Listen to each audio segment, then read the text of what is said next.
Y seguimos con este tema, analizando este tema, hablando de la inseguridad, de la comisión de delitos, principalmente la prevalencia de los delitos en la noche. Saludo a César Gutiérrez, abogado especialista en Derecho Penal Militar y Seguridad Nacional. César, muy buena tarde, ¿cómo estás? Aquí con el placer de compartir con ustedes.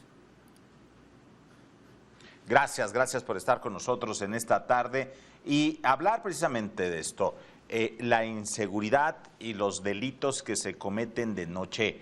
La estadística que nos dice, ¿cuál es, digamos, el tipo de delitos que se cometen de noche o es indistinto?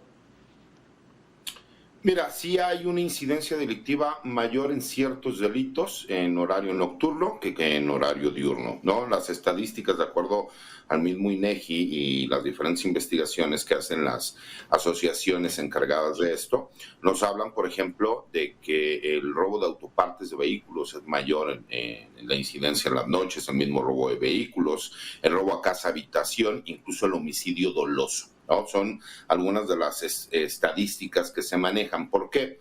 Porque como son delitos que la misma perpetración que tiene que llevarse a cabo, pues tiene que ver mucho con este hecho de que sean inhibidos, pues por supuesto que se tiene mayor posibilidad de hacerlos en horarios nocturnos. Incluso otro de esos delitos que tiene incidencia delictiva alta y que son considerados de alto impacto es la violación, la misma que los números arrojan que en horario nocturno se cometen muchísimo más delitos de este estilo que en horario diurno. Ahora, como decía, INEGI lo reporta en la encuesta que hace sobre percepción de inseguridad. La gente sigue con este temor de caminar de noche por una calle vacía, sin iluminación. Sí, por supuesto, porque tiene que ver mucho la percepción de inseguridad de la gente. Incluso los mismos restauranteros y todos estos empresarios de negocios nocturnos se han quejado que porque la percepción de la gente, aunque los números en diferentes entidades federativas puedan manejar otra cosa, la realidad es que la gente tiene la percepción de que no es conveniente salir en horarios nocturnos. ¿Por qué? Pues porque obviamente se tiene el temor fundado de que es mucho más factible que se pueda cometer un delito o ser víctima de un delito. Entonces creo que sí tiene que ver no solo con el hecho de lo que nos muestran las cifras, sino también con la percepción que tiene la gente respecto a dónde pudiese ser víctima de un delito mucho más factible. Hay comercios que tomaron la determinación hace algunos años de abrir las 24 horas y prestar servicio, farmacias, estaciones de gasolina, por ejemplo, que son necesarias, este tipo de, en específico estos dos ejemplos que pongo, pueden ser necesarios para personas que realizan actividades de trabajo de noche o temas de salud, pero muchos de estos han decidido enrejarse o prestar el servicio con demasiada vigilancia privada porque son víctimas de algún delito. ¿Tú tienes conocimiento si les conviene a este tipo de comercios y si sigue prevaleciendo que abran las 24 horas, por ejemplo? Mira, depende del tipo de giro que se tengan, pero como bien lo mencionas tú, por ejemplo, las farmacias, aquellas que prestan estos servicios, incluso los hospitales, las clínicas, pues ellos tienen que dar un servicio incluso por ley durante las 24 horas del día, ¿no? Hay algunas gasolineras que a determinado horario cierran los servicios, ¿por qué? Por esta incidencia delictiva. Económicamente no es a lo mejor muy atractivo para ellos, pero también recordemos que muchos de estos servicios se dan en el sentido de que la gente está acostumbrada a comprar a lo mejor en determinada farmacia, ir a determinado hospital y pues por supuesto que tienen que dar el servicio a su público.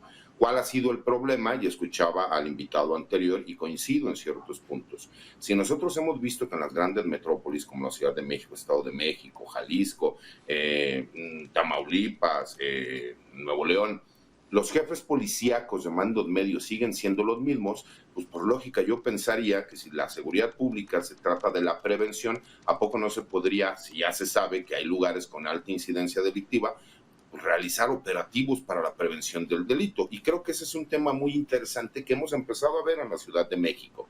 ¿Dónde viene el problema? Pues en esa área conurbada donde está la falta de coordinación con el Estado de México. Y ahí es donde los límites, si me explico, de las dos ciudades y la falta de coordinación ha hecho que esos lugares sigan siendo de alta incidencia delictiva. Oye, César, otra situación, por ejemplo, cuestiones que a lo mejor no son como tal un delito, pero sí faltas, excesos de velocidad, arrancones, juegos de apuesta de manera clandestina.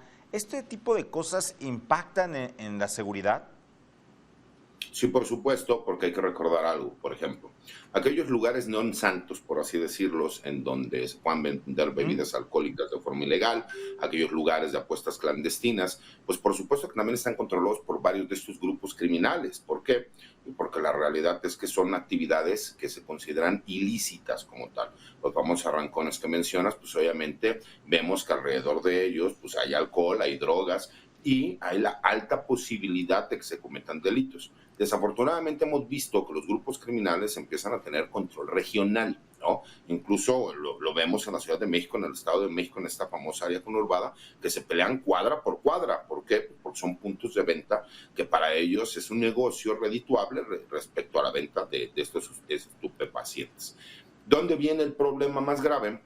Cuando nosotros normalizamos este tipo de situaciones que consideramos que son amenidades que a lo mejor los jóvenes pueden tomar como si fuera algo sin que fuese un delito como tal. El problema es que cuando vamos normalizando este tipo de acciones, nos damos cuenta que hay grupos criminales que están detrás de esas actividades y que desafortunadamente cuando los vamos normalizando, hacemos que estos grupos criminales sigan teniendo mayor control territorial y mayor fuerza, lo que les termina dando a ellos también, pues mayor poder económico. Y ese es el problema donde creo que de raíz se tendría que empezar a trabajar para inhibir y prevenir este tipo de delitos, que aunque serían considerados como faltas administrativas, la realidad es que son el primer paso para que se terminen convirtiendo en delitos, porque hemos visto que la gran mayoría de ellos muchas veces terminan en tragedias.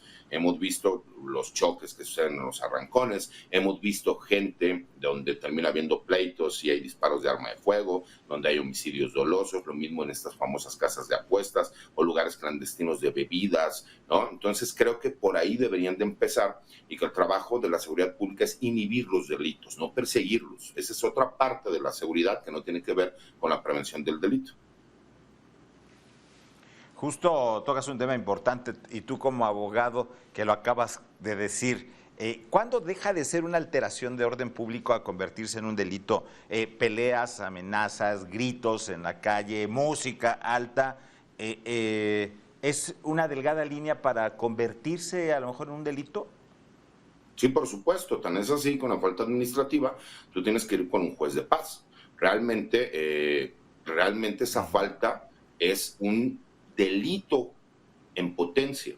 ¿Por qué? Porque la línea es tan delgada que nosotros lo podemos checar. A ver, el que tú estés operando un negocio donde no tienes permiso para realizar la venta de bebidas alcohólicas, pues también te da la puerta a vender estupefacientes porque de todas maneras no tienes el permiso. Y cuando nosotros vamos tolerando ese tipo de situaciones, lo único que hacemos es fomentar, ¿se me explico? El que todas aquellas actividades que estén prohibidas, pues se normalicen.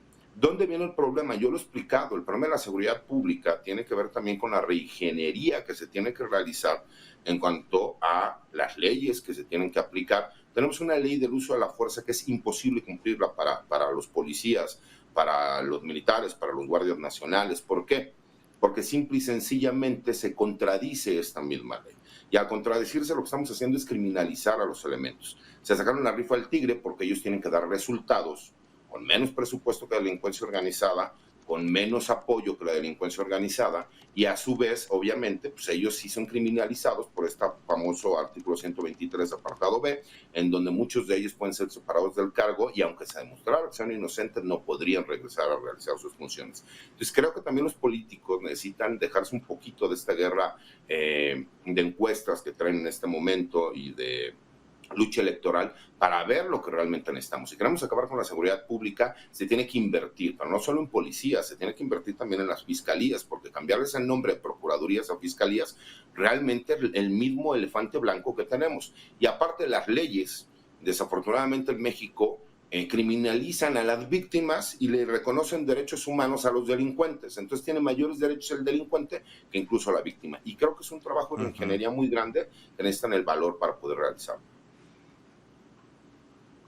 La violencia doméstica también prefiere la noche.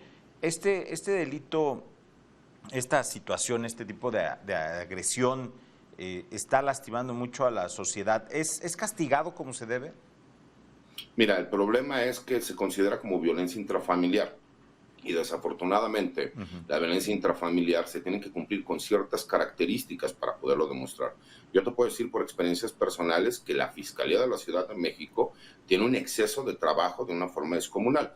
Cualquier agente del Ministerio Público de esta Fiscalía en específico está llevando entre 1.200 y 1.800 carpetas de investigación.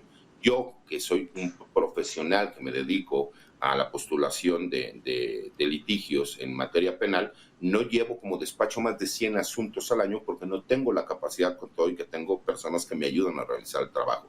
Imagínate tú la poca capacidad que puede tener un agente del Ministerio Público para manejar 1.200 carpetas y aparte con recursos limitados porque tiene que ser todo conforme a lo que especifica el Código Nacional porque no se violen los derechos, en este caso, del presunto delincuente, ¿no? Entonces creo que es un problema que hemos ido normalizando incluso. ¿Por qué? Porque es tortuoso el camino. Cuando las personas llegan a denunciar este delito, obviamente tienen que pasar y tienen que ser revisados por un médico legista, se les tiene que hacer un estudio de carácter socioeconómico, un estudio de carácter psicológico. Entonces es tortuoso el camino y desafortunadamente lo hemos ido normalizando. Entonces creo que sí se trabaja, sí se investiga, pero hace falta mucho. ¿Por qué? Porque el delincuente en potencia nace desde la casa y cuando se normaliza ver la violencia, ¿no?, el abuso doméstico, pues por supuesto que estamos creando incluso delincuentes en potencia, tanto para el agresor como para la víctima y las víctimas indirectas que vienen siendo los hijos de estas personas.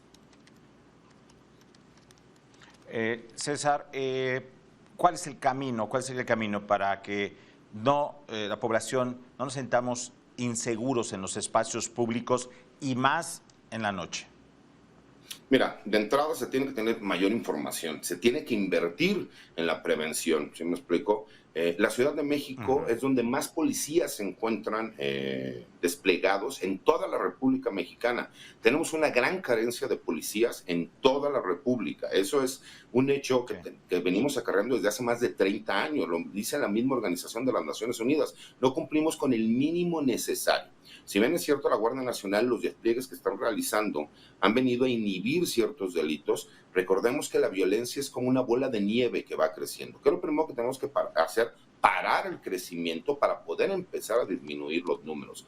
El problema también es que estamos en tiempos perversos y recordemos que de acuerdo a los intereses de cada medio, pues obviamente manejan, ¿no?, el tipo de incidencias delictivas que hemos estado viendo. Todos pudimos ver videos que han estado subiendo a las diferentes redes sociales en donde se ven diferentes actos de carácter delictivo que la realidad es que son o de otros países o que sucedieron en otros tiempos. Y desafortunadamente pues eso va permeando también en la forma de cómo ve la gente la percepción de seguridad. Y creo que es muy importante, ¿no? Porque como hay tiempos políticos también hace que la gente tenga un mayor miedo porque diferentes medios utilizan de acorde a sus necesidades el que hay una falsa percepción de inseguridad en el país. Así es. Oye, y bueno, la pregunta, la estadística, la situación pinta para mejorar una percepción e incluso en datos de comisión de delitos, las cosas van por un camino a bajarle. Mira, el ejemplo que ahorita tenemos fue lo que ha sido como que muy polémico, ¿no? El presidente de la República dice que la Ciudad de México es mucho más segura que la ciudad de Nueva York. Y obviamente, pues no salen los detractores a decir, pues, ¿de qué me hablan si el número de homicidios de la Ciudad de México es mayor que el número de Nueva York? Sí, es correcto, pero es el único dato que utilizaron, porque en todos los demás datos, el estado de Nueva York tiene un 38.3% por encima del incremento de los delitos. Por supuesto que se ha estado trabajando y se han estado previniendo ciertos delitos. El primer paso fue aceptar que existen grupos del crimen organizado en la Ciudad de México. El problema también es que estamos hablando de una urbe capitalina que es demasiado grande y que para que la percepción de los delitos para que llegue para con la gente, se tiene que ver también con un alto grado de disminución. Si bien es cierto, se han bajado más del 33% la mayoría de los delitos de alto impacto, por ejemplo, en la Ciudad de México, también lo es que en esta área conurbada que te hablo, con el Estado de México, pues sigue igual. Entonces, la percepción de la gente sigue siendo la misma. Si todos los días vemos que se suben a saltar a la combi y que nunca ha habido, o sea, por el amor de Dios, un comandante, una fiscalía que se le ocurra realizar operativos para prevenirlos, pues obviamente la percepción de la gente va a seguir siendo de que la inseguridad no ha cesado y se sigue confundiendo y se piensa que es una obligación del gobierno federal cuando la realidad es que son los gobiernos locales los que deberían de realizar ese trabajo, incluso en comunicación y coordinación. ¿Por qué? Porque las combis salen de la Ciudad de México para pasar al Estado de México o viceversa, y ahí es donde los delincuentes aprovechan esa falta de coordinación entre las autoridades. Creo que vamos por buen camino, creo que sí hay una disminución en cuanto a los datos, pero creo que aquí es cuando más trabajo se tiene que realizar, porque si nosotros tenemos una disminución en el número de delitos, ahora tenemos que hacer que la ciudadanía se dé cuenta que no nada más son en los números, sino también en la percepción que ellos tienen de poder salir a las calles y tener un derecho humano mínimo y fundamental, que es el que se les otorgue seguridad por parte del Estado. Y creo que eso es importante, mi querido Adán. César Gutiérrez Priego, abogado especialista en Derecho Penal, Militar y Seguridad Nacional. Muchas gracias por estos minutos con Mega Noticias MX. Al contrario, Dan, siempre es un placer platicar con ustedes. Que pasen buena tarde.